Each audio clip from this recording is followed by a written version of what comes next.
a special edition of the Reb Zone. I'm Nick Andrews. On today's edition, join Browning Stubbs, Houston Brock, Pete Porter, Joe Clifton, Cameron Cook, and myself as we preview the 2014 Rebels Choice Awards, which will be held on Monday, March 31st at 7 p.m. at the Gertrude C. Ford Center. First award we're going to be discussing today, the Rookie of the Year Award. One Rookie of the Year award candidate on the men's side was Laquan Treadwell, a true freshman wide receiver on the football team, stood out amongst a class of standouts. Cameron Cook has the story. Wide to the left is Moncrief and Logan. There's a snap. Wallace crossing route in the middle is grabbed by Treadwell. Breaks one tackle, breaks another, breaks a third. He's to the 10, to the 5. He dives for the pylon, and he is... With all of his achievements in the 2013-2014 football season, it is no surprise that Laquan Treadwell is a candidate for Rookie of the Year. Along with becoming SEC Freshman of the Year, Treadwell was named First-Team Freshman All-America and SEC All-Freshman. Here's what Bo Wallace had to say about Treadwell. When he came in, he's a five-star. You expect a lot, and he lived up to every bit of it. He came in, he was a big body that can use his body to shield defenders, and a real physical guy who blocks on the edge and things like that. So, he's everything you can ask for. 2nd and 9, Wallace in the face of danger, and how about that? Going up and getting it is Treadwell. Treadwell finished the year with 72 catches, which places him second in school history. He also set 3 other freshman records, such as 608 total receiving yards, 5 touchdowns, and he had the most catches in one game with 9 against Vanderbilt. Well, as a freshman to come in and be our leading receiver, that just doesn't happen in this league. And you look at it, it wasn't like he was just wide open all the time and we're getting him the ball. He made so many plays all on his own that creates the quarterback wanting to throw him the ball. He's not really sure where to go with it. Everybody's covered. He was going to throw it up to Laquan, and he'd make a play for him. Anytime you have a recruit come in, you're always a little leery because it is high school to college, and let alone the SEC. So it's going to be tough for him. So we figured he'd hopefully play a little bit and help us and be a spot duty type guy.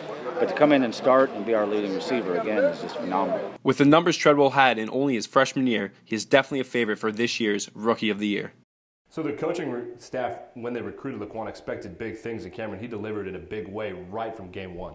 Yeah, this freshman out of Illinois did wonderful things for the Rebels. He was the freshman SEC Player of the Year, broke 4 school records for freshmen, and he was just an amazing player. I know that the coaching staff thought he'd make a big impact right away, and he's done that. Another freshman that's made a big impact right away from Spain, Sebastian Saiz, and Browning Stubbs is going to tell us about Sebastian.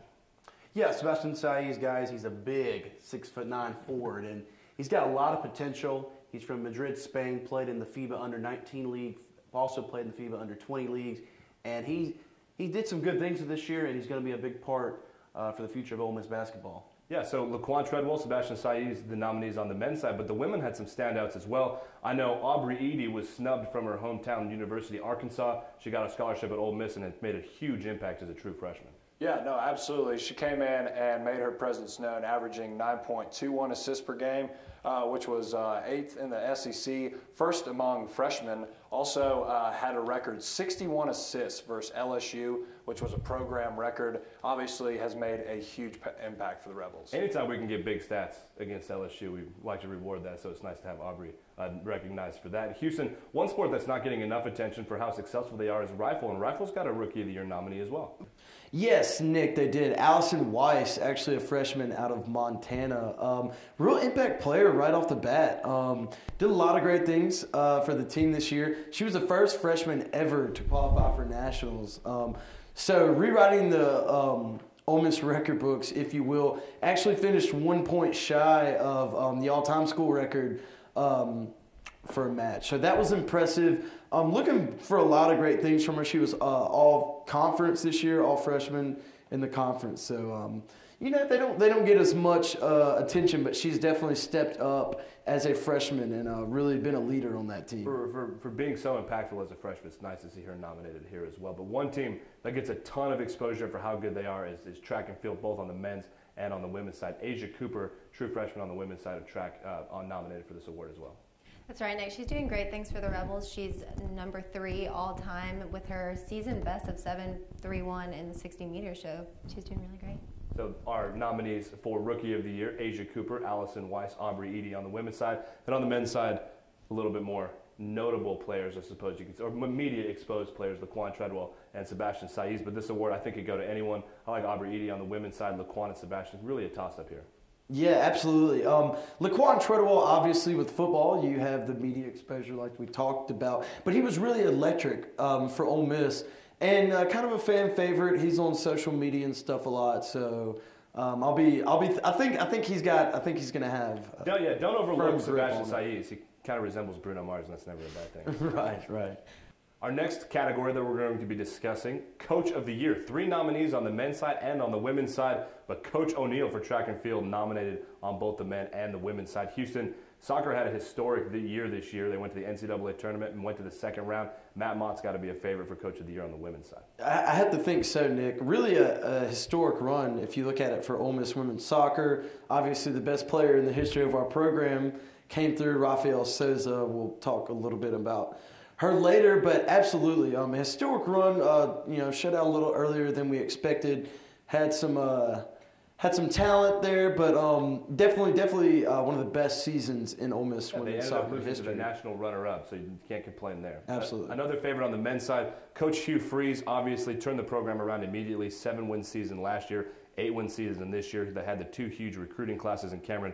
Things just keep looking up for Coach Freeze. Definitely. He's doing a lot of big things here at Ole Miss.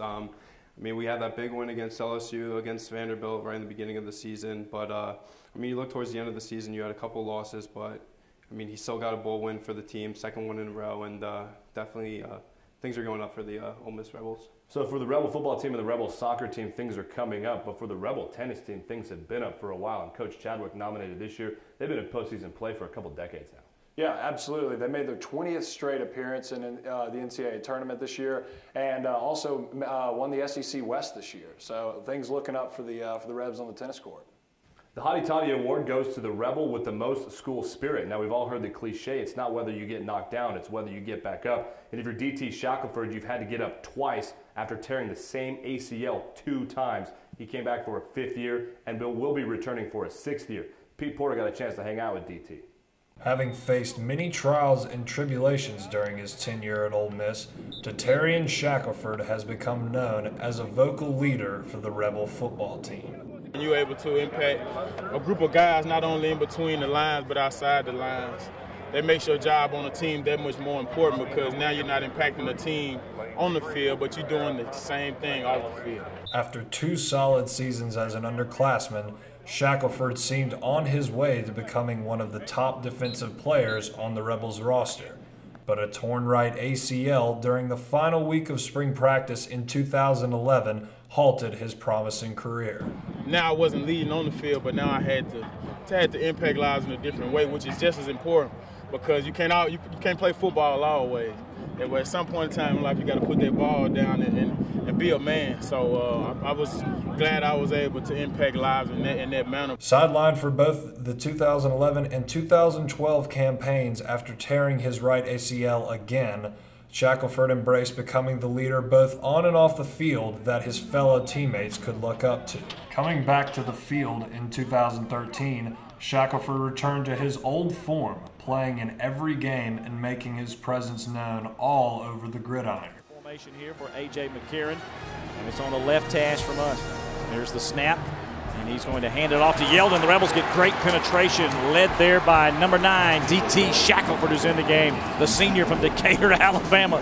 Fins up, baby. It was awesome. I felt great. I feel like I'm going to only get better. I felt like as the season progressed, I felt more and more comfortable. Of course, now I moved from end to linebacker, but I could play both. But just being back on the field is a blessing from not being able to having to look from the sideline, and now I'm in the game. So Shackelford, who has been granted a 6th year of eligibility by the NCAA, says he is excited about next year's team and the chance to make an impact for Ole Miss one last time. I think we have the tools. We have a lot of returning players. We have what it takes. Now it's on us. And so, but we got to know that it's all on us, and we got to come out here every day ready to work. And so we can't worry about no other teams. We worry about us every day, and that's going to be our goal. We're all excited to have DT back on the field this upcoming fall. Someone we've been excited to see for the past 2 years, Marshall Henderson. Marshall Henderson completed his senior year this year, averaging between, I think, 17 and 18 points. I know we're all kind of sad to see him go. He's the kind of guy that you're glad he's on your team and you don't have to play him. Aaron Andrews knows all about that, getting in Twitter wars with him. We've seen him out, getting in trouble and all this and that. But looking back on the career and the life that was Marshall Henderson at Ole Miss, what do you guys remember? Well, I think you got to start by the first thing he did. He shoved his jersey in the Auburn student section, and then he made 10 threes in a game against Oregon this year, and obviously last year made the great SEC tournament run with Ole Miss. Yeah, we'll talk about that. I want to ask Houston. Houston, a bit of an Ole Miss historian. Would you say that winning the SEC championship and beating Wisconsin in the NCAA tournament, one of the better Ole Miss basketball teams in recent memory? And Marshall Henderson, certainly one of the best players to ever come through Ole Miss. That's not saying too much. We don't have the most noted men's basketball history, but still very competitive over the years. And that's not to say anything about Marshall. Marshall was certainly electric and awesome, just a great scorer, passionate. You know he loved Ole Miss, and you could see it in the way he played, in his eyes, and kind of the ferocity about him. And, you know, he made Ole Miss basketball a talking point for a little while, something that a lot of people have struggled to do. Cameron, I know you and I were down there for the Oregon game. Oregon, one of the top 10 teams in the nation at the time, and he absolutely just went off on national television, almost got the buzzer beater. But do you think it was important how much electricity he brought back to the program? I think it was. I mean, you look in the beginning, at least a couple years before he was here, not too much popularity with the basketball team, and then you see a kid like this come along and, you know, all the students love him. You got them going to games, sold out games against Kentucky and stuff like that. So I think they're definitely going to miss, and they're going to need another player like this for the basketball team. Our next category, one of the more exciting categories, and a category everyone can watch on YouTube for the most part, the play of the year. And I think we're going to begin early in the season. Jeff Scott housed one against Vanderbilt to give the Rebels the win in their SEC opener and the season opener. 2nd and 10 with the 25. Handoffs to Scott. He sweeps to the left to the 30, 35, down the sidelines to the 40, makes a move to the 45, the 50. He's to the 40. He could go. He's at the 25, the 20. They dive at him. They miss him. He's in the end zone. Touchdown. Ole Miss, and the Rebels have regained the lead. Do you guys remember watching that play? Remember where you were and what you were doing when you watched Jeff Scott take that outside and to the house? Just an unbelievable moment, honestly. You know, for a minute there, it just seemed like we were on our heels and, you know, everything was lost. And then, you know, Jeff Scott, in one play, 75 yards. It's amazing what he did. It is incredible that you can hand the ball off and hit a home run like that. And that's just Jeff Scott's speed. We've seen it multiple times. Yeah, just personally, I was at the game in Nashville, and I was on the 20-yard line. So I was about where the Rebels started that drive, and just seeing the open field and just seeing him move on that play was just fantastic, and it will be remembered for years in Oxford. Another big play happening this year was one of the only televised soccer games of the year. Alabama comes to town. Ole Miss is trying to secure a bid to the NCAA tournament and the SEC tournament, and Rafael Souza in overtime nets the golden goal. I believe it was a header in the rain, gives Ole Miss the victory against Alabama, and that's just more Rafael for you. Really, it really is. And she, like I said, she was the heart and soul of the Ole Miss women's soccer team this year. And really, she's the career leader in goals for a reason for Ole Miss, because she's come through in clutch situations like that over and over. And, you know, this year was she really put the team on her back. Whether it's Jeff Scott's run against Vanderbilt or Rafael Souza's game-winning goal against Alabama, big plays come from big moments. And there's no bigger moment than a national championship on the line. Ole Miss trackster Sam Kendricks won a national championship this year at pole vault, and Jill, there's no bigger moment than that. Oh, absolutely. I mean, even having his dad as his coach, I mean, that's got to be really emotional for them, and such a big win for the Rebels. I mean, putting us on top, you know.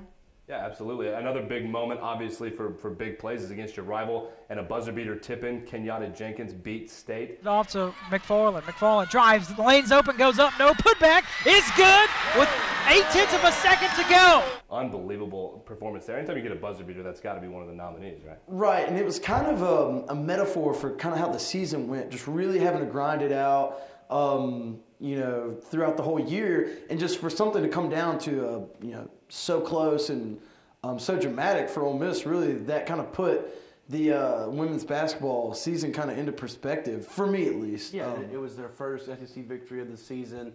Kenyatta Jenkins didn't play a lot of minutes in that game, and she checked in late, and she followed the miss from Valencia McFarland, who missed, quite frankly, a point-blank layup. Yeah, that's what it's about, right? Picking up your teammates, moving on, bigger and better things for next year. So Kenyatta Jenkins, Tippin, Sam Kendrick's national championship, Jeff Scott's house call, and the golden goal by Rafael Souza are Play of the Year nominees. One of our favorite categories every year is the Game of the Year. 4 big nominees this year. The win against LSU in football down to the last second. Cameron, do you remember the field goal going in, beating a top 10 team in LSU? Unbelievable. That was a great feeling for us. I mean, that's something that Ole Miss hasn't done within 4 years, is beat a top 10 team, I don't think. But to have it against our rival LSU, probably the biggest rival we have, packed stadium, under the lights, it was an awesome game. It was. I remember Zach Mettenberger, supposed to be this big NFL prospect, picked off 3 times by the Rebel defense. Another big rivalry event and a nominee for Game of the Year is a doubleheader sweep of baseball against State. State almost won a national championship this year, and Pete, big momentum for the program and 2 big wins on the same day for Ole Miss baseball. Yeah, absolutely. And when it comes against Mississippi State, that's always a fantastic thing. But, that weekend, Swayze was absolutely packed out every night. And to take 2 of 3 against a top-rated program like that was that close to winning the national championship, got to say, proud of the Rebs for that. Another big nominee for Game of the Year, down 3-1 tennis at Georgia, top 10 Georgia, always powerful, one of the best programs in the nation. We come from behind 3-1 to win it 4-3. That was unbelievable. National track meet last year. Sam Kendricks comes away with the national championship. We have one of the best track programs in the nation. So the nominees for Game of the Year: a win against top 10 LSU in football, the showing at the national track meet, a come from behind win against top 10 Georgia in tennis, and a doubleheader sweep of Mississippi State in baseball. Our next category is Team of the Year. On the women's side, golf is nominated, tennis is nominated, and soccer is nominated. Cameron, soccer had a historic year this year. Yeah, they finished with 16 wins on the season, which is a school record. They made it to the NCAA tournament, where they got to host their first game here in Oxford with a win. In the SEC tournament as well, they fell short, but definitely a successful season, losing to Florida State in the NCAA tournament, who ended up finishing second in the nation. So definitely a successful season, and definitely a good future. There's no shame in losing in a tournament to a number 1 seed. They put up a good effort against the Seminoles. On the men's side, historic career for Coach Chadwick. He's nominated for last year's efforts on the men's tennis team, and Pete, that program has just been elite for such a long time. No, absolutely. He really has established Ole Miss as one of the more elite tennis programs, and it's a shame as we see him in his final season here. But obviously going to their 20th consecutive NCAA appearance and winning the SEC West this year, just unbelievable work that he has done. Now one of the big awards of the night, Most Valuable Rebel. Rafael Souza on the soccer program is a historic goal scorer, the leading goal scorer in program history. She's also on top 10 lists for single season goals in the SEC and career goals in the SEC, right up there with Abby Wambach of Team USA. I had a chance to sit down and hang out with Rafael Souza, and it was pretty interesting. Ole Miss senior Rafael Souza is nominated for Rebel of the Year at the Rebels Choice Awards. Her 22 goals were the best in team history on the winningest team in the history of the program. Despite being the program's all-time leading scorer, the superstar All-American doesn't exactly love the spotlight. I just don't like it. I'm so scared, to going out there and talk. I just want to say I don't speak English and and do nothing. How many times have you used that excuse? A lot. Seems like I hear almost every day. When I can, I say it. 4 teams to go, and it starts with Ole Miss.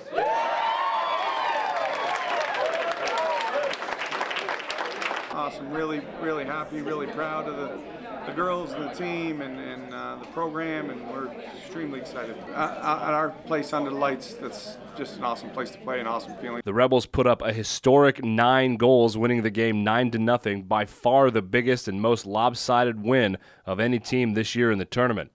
On a misty night in November in round 1 of the NCAA tournament, Rafa scored a hat-trick, making her the program's all-time leading scorer. Her goal put her in the top 10 for both SEC single-season performances and SEC career performances. Rafa and her teammates eventually moved on to the second round, where they were ousted by eventual runners-up Florida State. Big things on the horizon for Rafael Souza. She was drafted with the first pick of the second round by Houston and is still in the team pool for Team Brazil. The Brazil native is a historic rebel for Ole Miss soccer. Another international athlete, Caroline Romo, hails from Norway, and Jill, she's nominated for this award as well.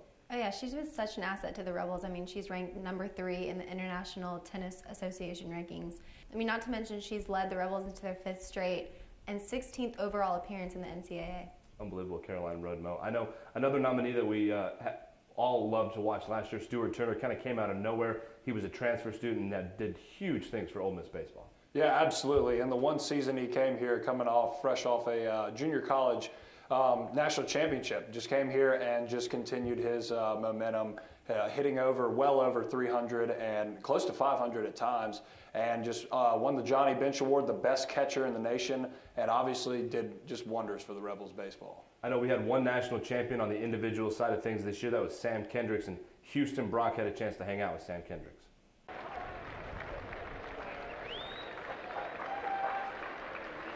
Only 8 Ole Miss athletes have claimed an individual national championship. One of those is Ole Miss pole vaulter Sam Kendricks.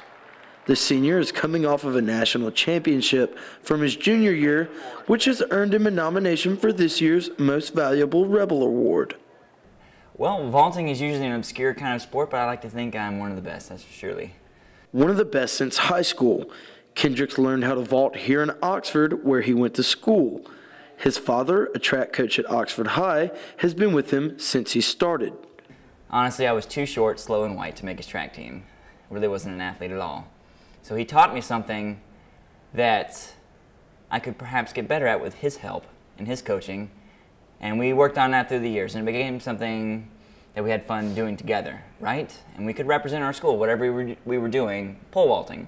So instead of having catch time on Sundays, we go out and play pole vaulting. And he's been my coach ever since.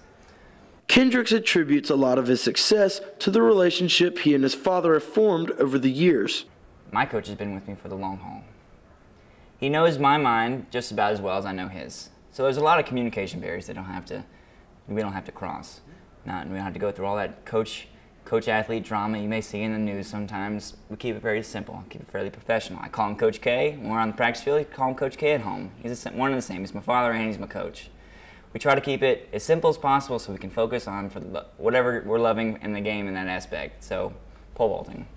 Kendricks is humbled by his nomination and always makes sure to keep things in perspective. What makes one guy the most valuable Rebel? I'm not on TV. I'm not the guy in the papers all the time. How does me being asked to represent the Rebels in this way, how do I react to that? Well, you have to take a step back. My job is to represent the Rebels here at Ole Miss. Do I do that well? I try my very best. If you keep it in those aspects, then maybe I'm the guy. So it's really a great honor that people would consider me for this, and I hope I can continue to do great things for the Rebels.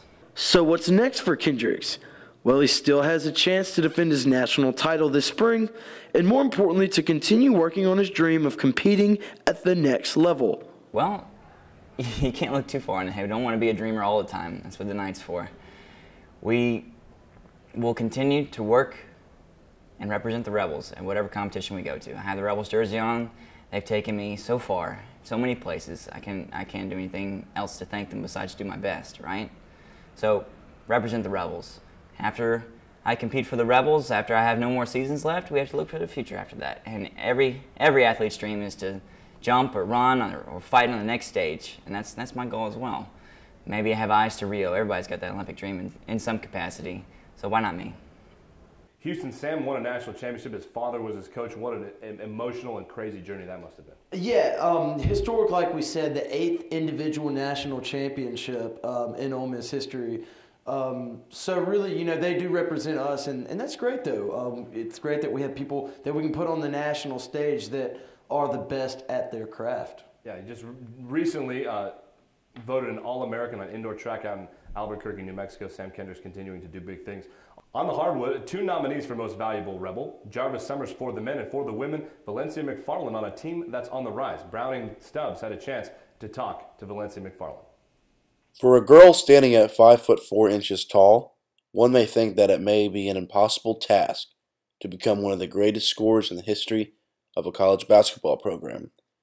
However, Valencia McFarland proved all her doubters wrong. The senior point guard finished her career 6th on the all-time scoring list and is an excellent candidate for Most Valuable Rebel at the 2014 Rebels Choice Awards.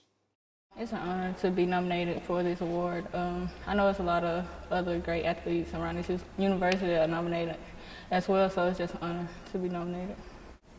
My main goals were to basically just try to help my team win any way possible. I mean, I really didn't have any individual goals. It was just always a mentality of mine to just go out and play as hard as I could and try to get a win. Every win this year was a good moment for me.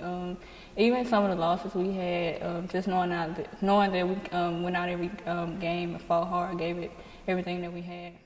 Although she is graduating, Valencia still has high hopes for the program and plans to continue playing basketball. I think with the new coaching staff, with the players they're recruiting that's coming in, I think the program is moving in the right direction. I want to play professionally no matter where. That's always been a dream and a goal of mine, so right now I'm just working hard trying to achieve that.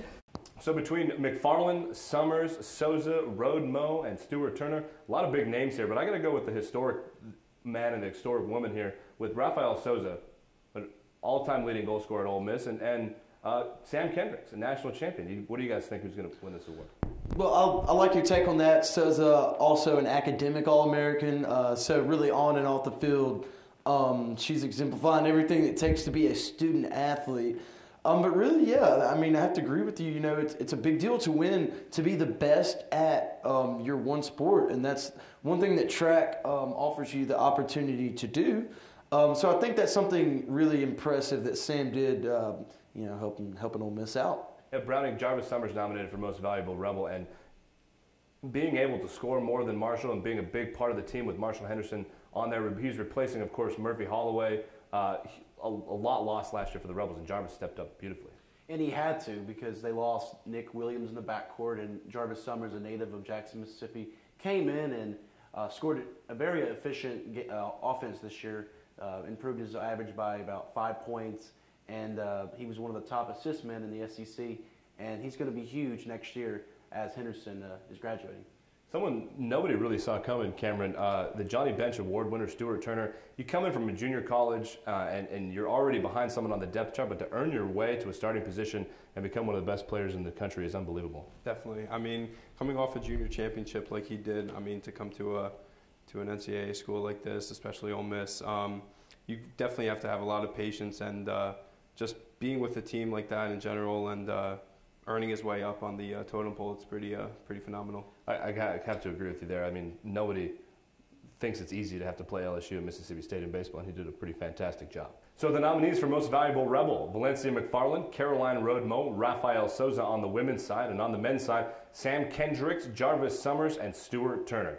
And guys, we wrap up another year of Ole Miss athletics. What was the most memorable moment to you, Joe? Oh, for me, I mean, definitely it was Marshall Henderson just going hard in the paint on the court. I mean, how could you not want to watch him? He was amazing. A historic player for Ole Miss for sure. Oh, yeah.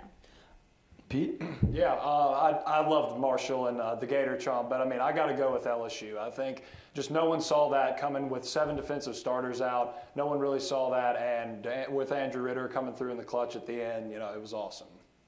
Andrew Ritter struggled after that, but that kick was clutch. It was a big win. Defense, we were missing starters.